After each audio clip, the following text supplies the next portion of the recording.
E tem carta que o órgão de supervisão financeira, CFT, manda ao Ministro de Finanças semana passada. E o órgão de supervisão financeira está sugerindo ao governo para aumentar BBO, BAZV na 4% em vez de 3,5% e para preparar para um aumento mais alto em futuro cercano.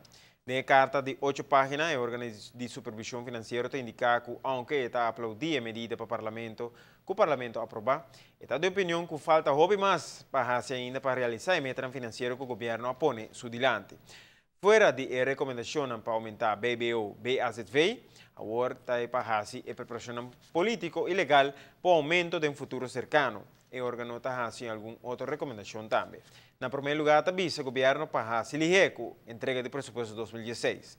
O órgão também está indicando que não quer que tem ventaja de fazer presupuesto 2016 e 2017 conjuntamente e que saque o tarde processo de entrega de presupuesto innecessariamente. Está pedindo o governo para vincular a lei para stop bevordering automático de ambtenaar. Também está recomendado para vincular mais iniciativa para baixar gasto.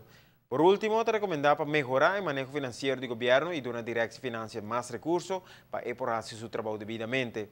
La recomendación de órgano está imperativo y si no ejecuta la recomendación aquí, el Consejo de Ministros de Reino tiene autoridad para imponer medidas del gobierno por medio del gobernador. Para casualidad, a formalizar CFT do Consejo de Ministros de Aruba de uma lei de supervisão financeira para a Holanda na luna de maio.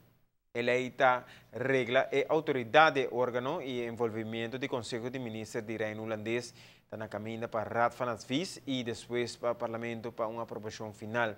Agora acaba de formalizar a lei e o órgão de supervisão financeira é o órgão de supervisão financeira oficial de todo o país de Isla Caribe holandês.